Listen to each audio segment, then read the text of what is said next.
What's good, my fellow freedom-loving fitness fanatics?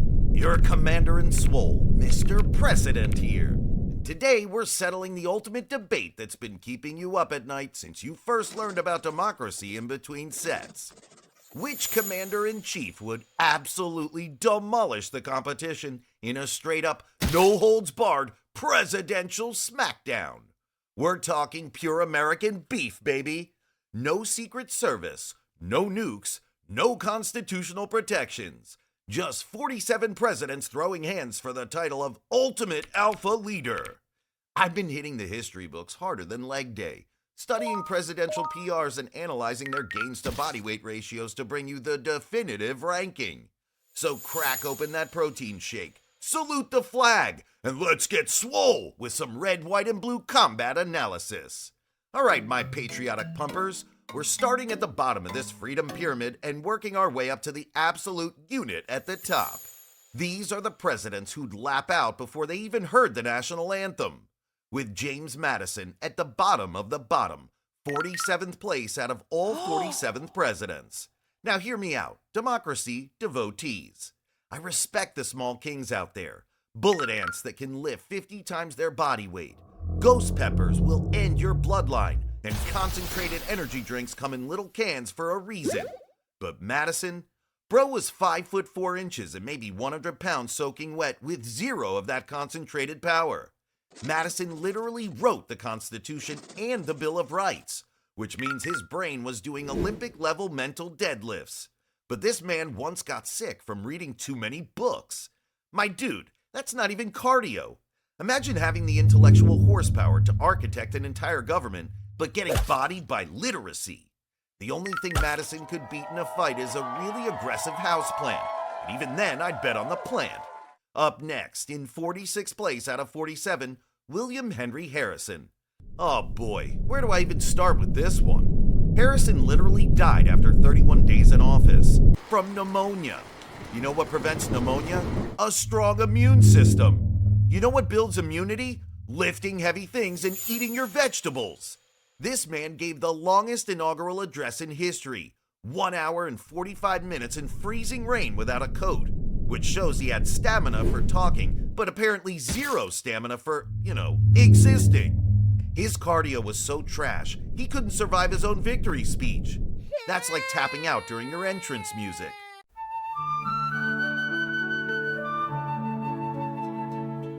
Next, James Buchanan in 45th place out of 47. The only bachelor president, which means nobody loved him enough to make sure he was hitting his daily protein goals. At 6 foot tall, he had the frame for greatness, but zero muscle mass to back it up. Like a beautiful barbell with no plates loaded. Plus, this man basically watched 7 states secede from the Union and did nothing about it.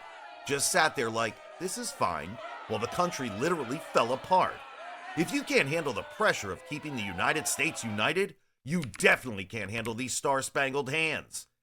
Buchanan's fighting strategy would be to politely ask his opponent to stop punching him. Up next, Millard Fillmore. She doesn't even go here. Who? Exactly. Fillmore became president because the actual president died, then spent his entire term trying to prevent civil war through the Compromise of 1850. Which temporarily worked out, but ultimately just delayed the inevitable bloodshed. So he's got negotiation skills, but negotiating only works when your opponent wants to listen. In a fight, there's no compromise between getting punched and not getting punched. If you're forgettable enough that most Americans can't name you without Googling, you're not intimidating anyone in the ring. Fillmore was like that guy at the gym who shows up once, uses the elliptical for 5 minutes, then disappears forever. Moving into the middleweights, these presidents had some potential, but lacked that killer eagle instinct. Yeah, we're skipping some. In 25th place, Ronald the Gipper Reagan. The Gipper gets major points for being an actor with that Hollywood confidence. Plus, this absolute legend survived an assassination attempt and literally joked with doctors while they were removing the bullet from his chest. That's some serious pain tolerance, like doing squats with a torn ACL. Reagan ended the Cold War through sheer charisma and nuclear intimidation, which shows he could stare down world superpowers without blinking. But let's be real, Most of his fight scenes had stunt doubles, and by presidency time, he was pushing 70 with bones more brittle than his economic policies. Still, never underestimate an actor's ability to fake it till they make it. Anyone who can stare down the Soviet Union probably won't flinch at a right hook. JFK, number 24 out of 47. JFK had the looks, the charm, and legitimate Navy service in World War II. He literally saved his crew when their PT boat got rammed by a Japanese destroyer, swimming for hours while towing an injured sailor. That's some serious mental toughness, endurance, and aquatic cardio.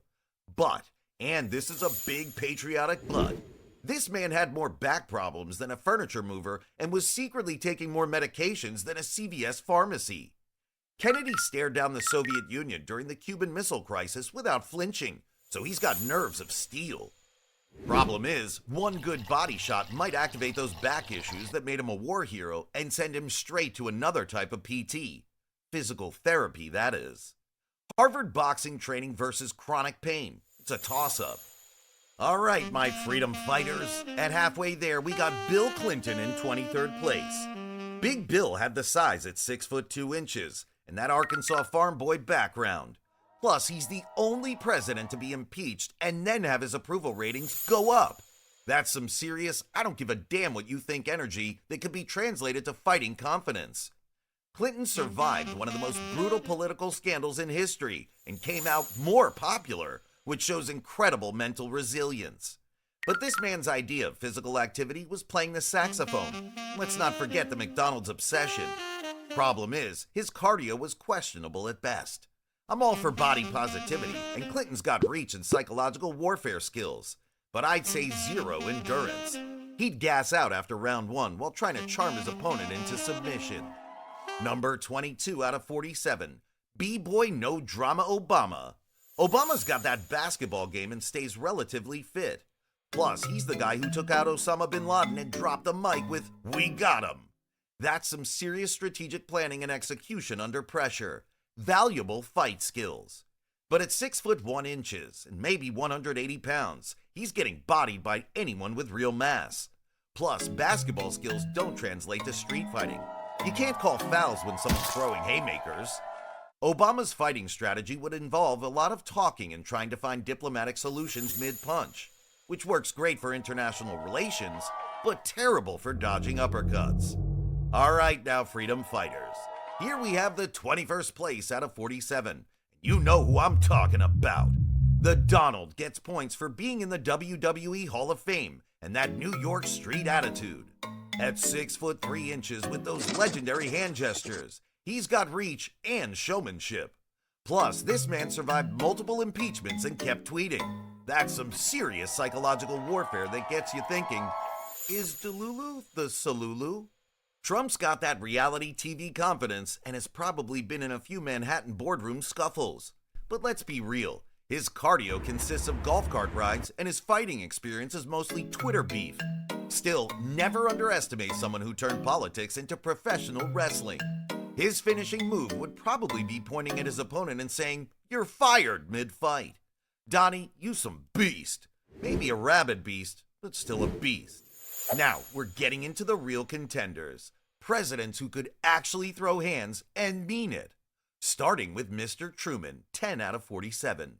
Freedom fighters, you just cannot sleep on Give 'em Hell Harry. This man served in World War I artillery units and had zero problem dropping atomic bombs.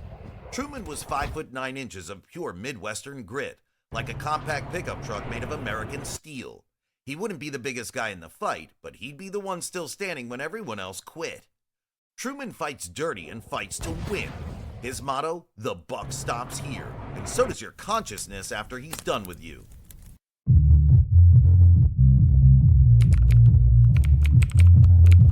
Grant literally won the Civil War and had a drinking problem, which in the 1800s meant you could handle your liquor and your business.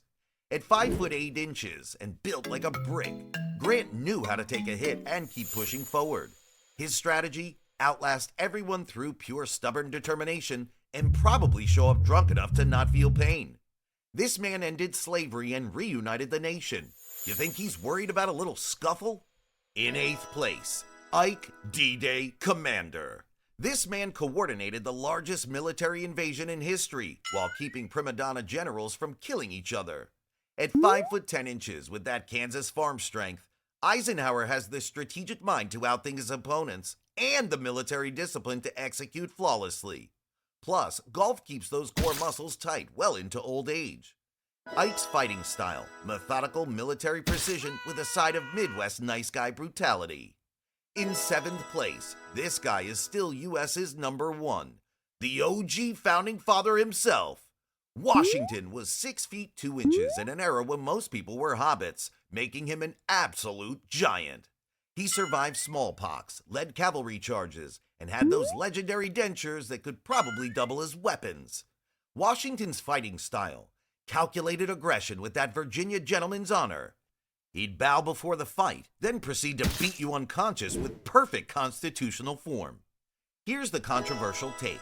We're ranking pre-polio FDR 6th place out of the 47, because this man was 6 foot 2 inches of pure New York aristocrat athleticism.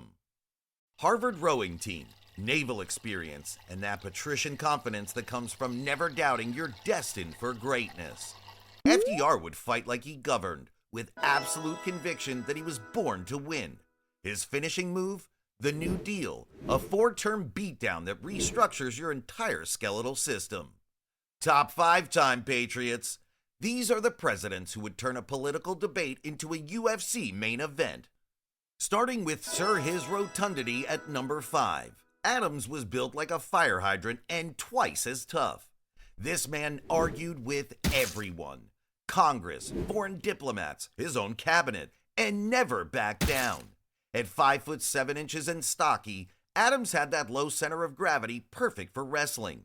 Plus, he lived to 90 in an era when people died from splinters. Adams would win through pure stubborn rage and superior trash talk. His finishing move, the Massachusetts Massacre, legal but devastating. At number 4, Mr. Old Hickory, our WWE heel character. Dirty, explosive, and unrelenting. He fought at least 13 duels and most likely won most of them, considering he lived to tell about it. Jackson once beat an assassin with his walking stick after the guy's guns misfired. Jackson was 6 foot 1 inches of pure Tennessee mountain fury. Jackson's fighting strategy, immediate overwhelming violence followed by more violence. He'd probably try to fight the referee, the audience, and anyone who looked at him sideways. This man is violence personified in presidential form, and we know he'd slay any and all. For our 3rd place, the 3rd Pres of the US of A, Mr. Long Tom Thomas Jefferson. Jefferson was 6 foot 2 inches, red-headed, and had those long arms perfect for reach advantage. But here's the secret weapon. This man was a Renaissance genius. He spoke 6 languages, designed buildings, invented things, and could probably calculate your exact pressure points mid-fight. Jefferson would study his opponents like he studied the Declaration of Independence, then execute a perfect scientific beatdown. His finishing move? The pursuit of happiness, because he'd be very happy after destroying you. Runner-up goes to the Bush who's less shrub, more wrecking ball. W is still alive and probably the most athletic president we've ever had. This man ran marathons, cleared brush on his ranch like some desert lumberjack, and once choked on a pretzel.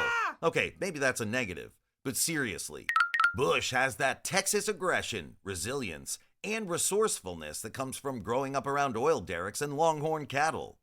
Bush has modern nutrition, contemporary training methods, and he's young enough to still have fast-twitch muscle fibers. He'd fight like he governed, with absolute confidence and zero doubt about his methods.